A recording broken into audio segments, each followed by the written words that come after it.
We have gotten the name of this woman who is operating with a lot of impunity against other parents. Her name is called Vera Mora. Vera Mora, listen to this. Two things. One, on 10th of October, on Friday, we are coming to occupy the rough close. Kuna hata majenzi wanasema that is far. But we are coming there on 10th, this coming Friday. And we are coming to have a chat with you. That is number one. Number two, if anybody as the member of the public, you have any information about this woman called Vera Mora, let us say, we want to expose we want to deal with everything about Vera Mora. That is number two.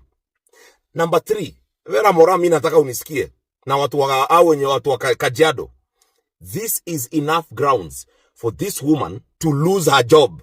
We will fight until you lose that job, because your job at you are working for the county chairman, at the county government, the county chairman ndo unafanyia kazi.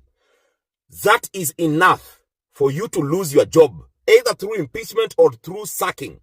You are using your position in a very unwarranted way, and this is gross misconduct.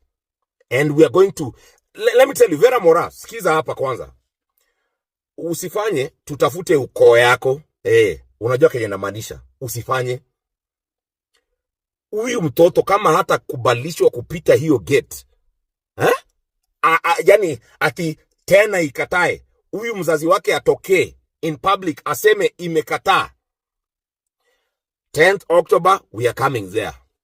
Ongea na huyo mzazi, usiongea na sisi, we don't have anything to listen from you. Ongea na huyo mzazi. Nonsense. Asanteni sana wa Kenya.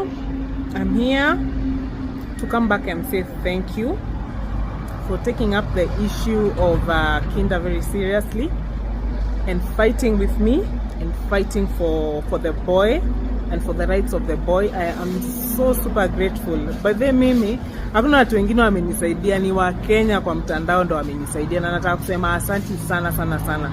Leo asubuhi tulienda na tumepita. Mtu yeye amepita. Hakuna hiyo story ya kustopishwa tena. Na so nashukuru sana sana sana for everybody who did whatever little thing you did. I am so super grateful. By the way, this is the only way to support one another as Kenyans. When things are beyond us, this is the only way, na mimi nashukuru sana sana na mbarikiwe. Asanteni.